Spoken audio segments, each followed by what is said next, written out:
नमस्कार, मैं शंभू कुमार सिंह और आप देख रहे हैं सल दस्तक। कोरोना के लिए कल जो है वो सबसे ज़्यादा मरीजों वाला दिन था। कल आपको बता दें कि 2000 से ज़्यादा कोरोना के मरीज आए हैं, जिसमें महाराष्ट्र, गुजरात और दिल्ली सबसे ज़्यादा प्रभावित राज्य रहे हैं।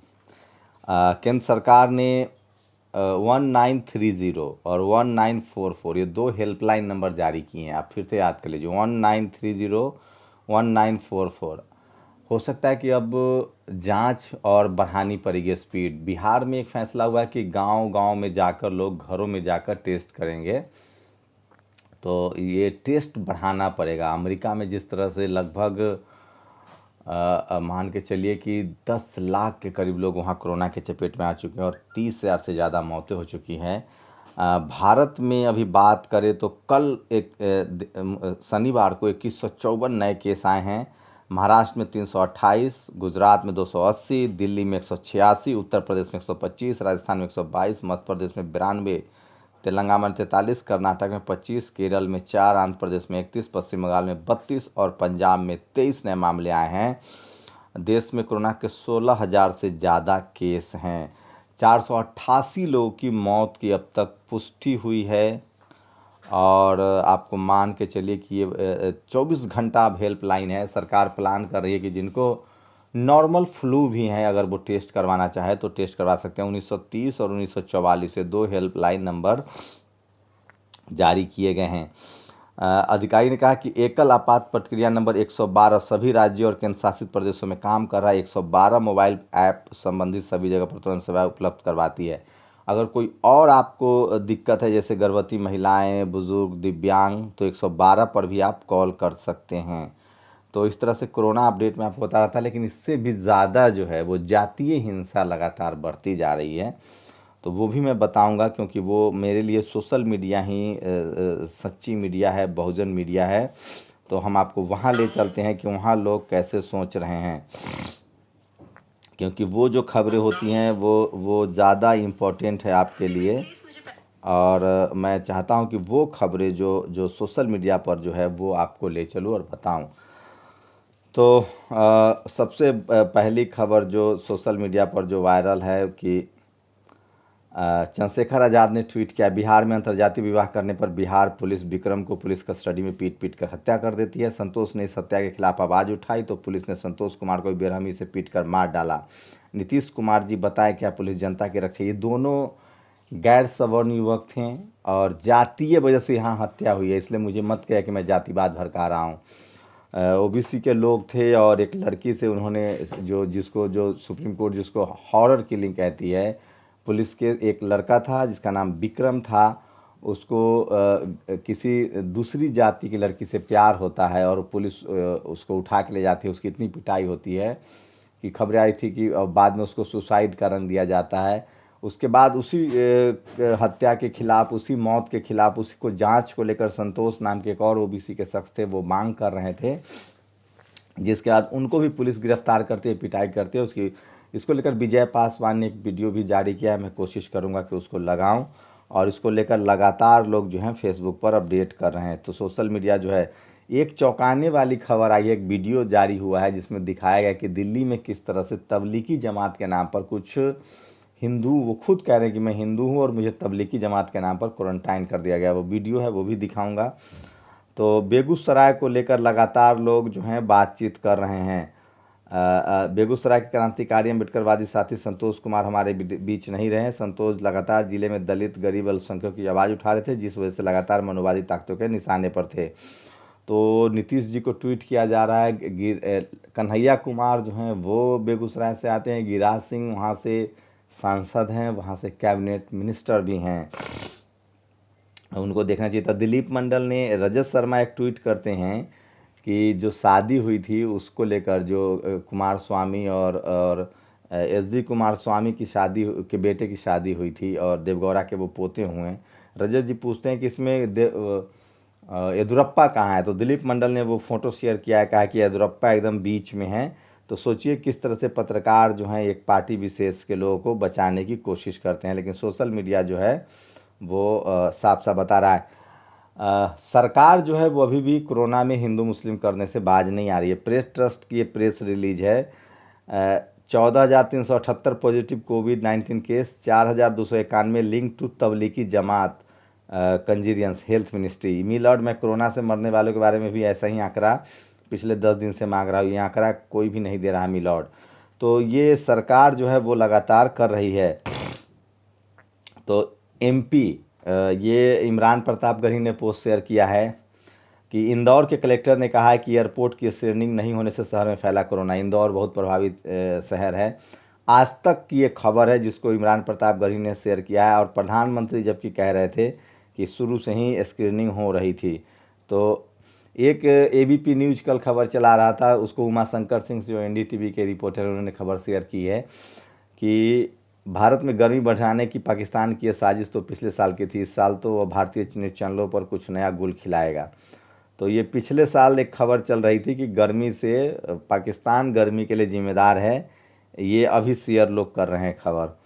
तो ये देखिए सुनील अस्तय ने ये खबर शेयर किया है जो बिहार के बेगूसराय में जो संतोष की मौत हुई है उसको लेकर कि जातिवाद का जहर, ओबीसी समाज के संतोष को ब्राह्मण जाति की लड़की से दोस्त विक्रम ने शादी की तो पुलिस ने आवाज़ उठाने वाले संतोष को इतना मारा कि वह मर गया। भीम आर्मी बिहार इस एक्शन ले रही है।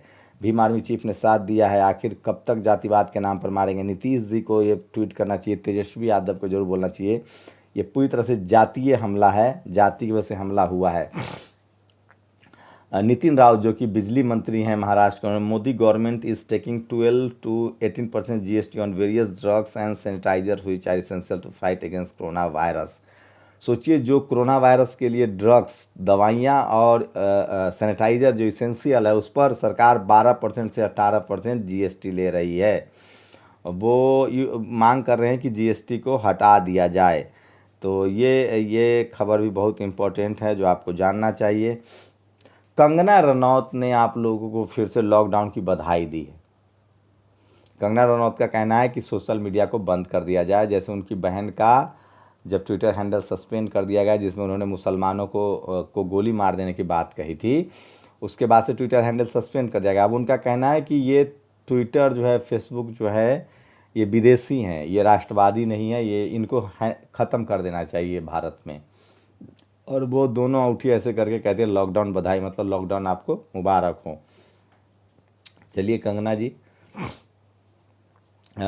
रोल ऑफिस ऑफ आरजी से ट्वीट हुआ है, पीपी की टेस्टिंग किट सब चीन इंपोर्ट हो रही है। 6 साल से मेक इन इंडिया के नाम पर क्या मटर छील रहे थे?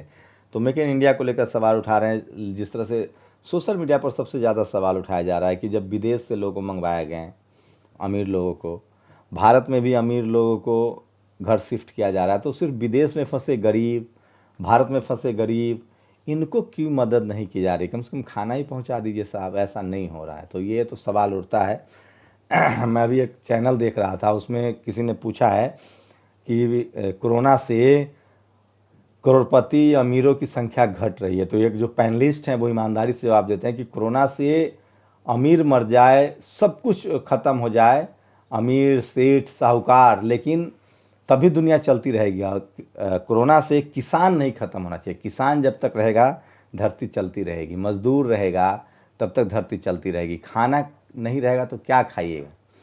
तो करोड़पति की चिंता मत कीजिए, जो मजदूर हैं, जो किसान हैं, वो हम भी मर जाएंगे तो ये सोशल मीडिया चलता रहेगा। हमारे किसान को बचाना पड़ेगा आपको, क्योंकि वही खेत जोत रहा है और वही आपका पेट भर रहा है। वो शानदार बातें हैं जो मुझे लगा कि आपसे शेयर करनी चाहिए कि किसान, जब तक हम किसान को नहीं बचाएंगे, जबकि इस पूरे कोरोना के दौरान किसानों के लिए कोई पैकेज नहीं है, सबसे ज़्यादा भुखमरी की हालत में है, उनका खेती भी बर्बाद हो रहा है, उनके फसल भी बर्बाद हो रहे हैं और उन पर कोई बात भी नहीं कर रहा है। सबको बिजनेसमैन की चिंता है। तो सोचिए, अभी कोई आप कपड़ा खरीद रहे हैं क्या? रिबॉक, नाइक, एडिडास, जूता, छाता कुछ ले रहे हैं? अभी आपको क्या चीज़ खरीद के जमा कर रहे हैं? खाना, सिर्फ खाना खाना खाना। तो अभी सबसे ज़्यादा किसान की हमें ज़रूरत। बदायूं, लगातार दूसरे दिन राशन की लाइन में लगी महिला की मौत। ये बीबीसी की खबर है। लगातार दूसरे दिन लाइन में लगी महिला की मौत, ये बीबीसी की खबर है। तो एक जो पीटीआई की जो टेक है, जिसको 4,291 तबलीगी से जोड़ा गया है, मतलब मुस्लिम बताया गया है, दिलीप मंडल उस पर एक और ट्वीट करते हैं कि इसका मतलब है कि जिन बाकी 10,887 लोगों को कोरोना हुआ उनका तबलीगी जमात वाली घटना से कोई संबंध नहीं है। ये आंकड़ा तब का है जब जमात से संबंधित लोगों में हर एक की सोचिए, तबलीगी जमात में जितने लोग गए सबकी जांच हो गई, उसमें से सिर्फ 4,000 निकले हैं, बाकी 10,000 निकले हैं। तो ये कहना है कि किसी एक जाति एक मजहब के लोगों ने कोरोना फैलाया, ये मीडिया को शर्म आनी चाहिए और माफ़ी मांगनी चाहिए। एक खबर है छत्तीसगढ़ में, अभी महाराष्ट्र में, छत्तीसगढ़ में, इन जगहों पर, झारखंड में जो लोग भी वैमनस्यता फैला रहे हैं, दोस्ता फैला, उनकी तुरंत गिरफ्तारी हो रही है। छत्तीसगढ़ में एक शख्स जो है वो रवि पुजारा नाम था और वो एक महिला बन के ट्वीट करता था और वैमनस्यता फैलाता था। समझिए इस तरह की चीज़ें हो रही है देश भर में। उसको पुलिस ने गिरफ्तार किया है और निशा जिंदल उसने नाम रख रखा था और पाकिस्तान की महिला की उसने तस्वीर लगा रखी थी। तो ये स्थिति है। और दीपक चौरसिया जो एंकर है, उन्होंने कुछ साधुओं के गांजा पीते हुए वीडियो ट्वीट किया, कहा कि मतलब गांजा भी पी रहे हैं लोग सोशल डिस्टेंसिंग से। सोचिए कि एक पत्रकार के तौर पे आप कैसे हालत में हम लोग हैं। और दीपक चौरसिया का अभी भी मानना है कि देश में कोरोना के लिए तबलीगी जमात जिम्मेदार है। उन्होंने एक ट्वीट किया है, देश के इन जाहिल तबलीगी जमात ने काफ़ी नुकसान पहुंचाया। देश में कोरोना संक्रमित मरीजों की संख्या 14,378 हो गई है, जिसमें से 4,291 केस तबलीगी जमात से जुड़े। 23 राज्यों के जमात की वजह से केस बढ़े हैं। स्वास्थ्य मंत्रालय के संयुक्त सचिव लव अग्रवाल ने यह जानकारी दी है। तो दीपक चौरसिया अभी भी इस बात पर अडिग हैं कि ये मुसलमानों की वजह से बढ़ रहा है। ऑल इंडिया परिसंघ जो कि उदित राज चलाते, उन्होंने कहा कि आरएसएस भारत को हिंदू राष्ट्र नहीं ब्राह्मण राष्ट्र बनाना चाहता है। ये उनका ट्वीट है।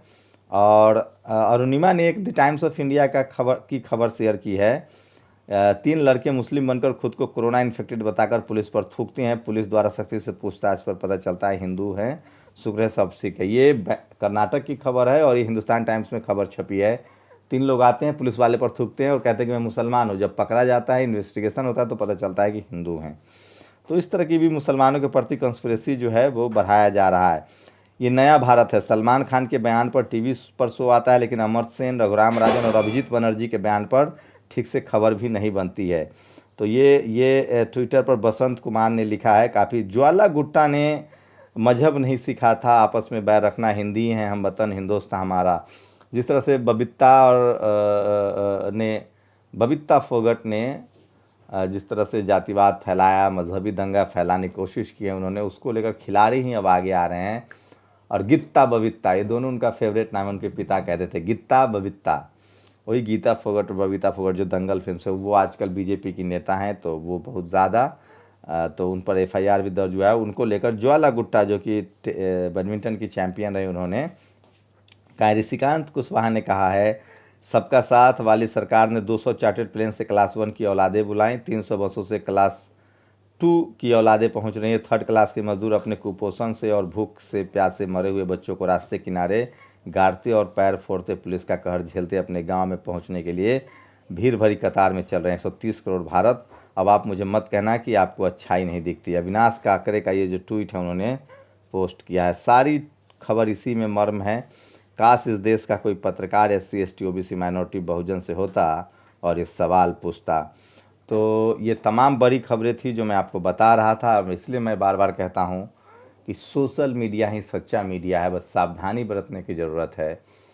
और कोरोना जो है, अभी हम लोग लॉकडाउन का फेवर कीजिए, लॉकडाउन बहुत ज़रूरी है, लेकिन सरकार को सुनिश्चित करना चाहिए कि जिस तरह से मौतें हो रही हैं, गुड़गांव में जिस तरह से एक मज़दूर ने सुसाइड कर लिया क्योंकि उसके घर में खाना नहीं था, वो मोबाइल बेच के राशन लाता है और फिर मर जाता है।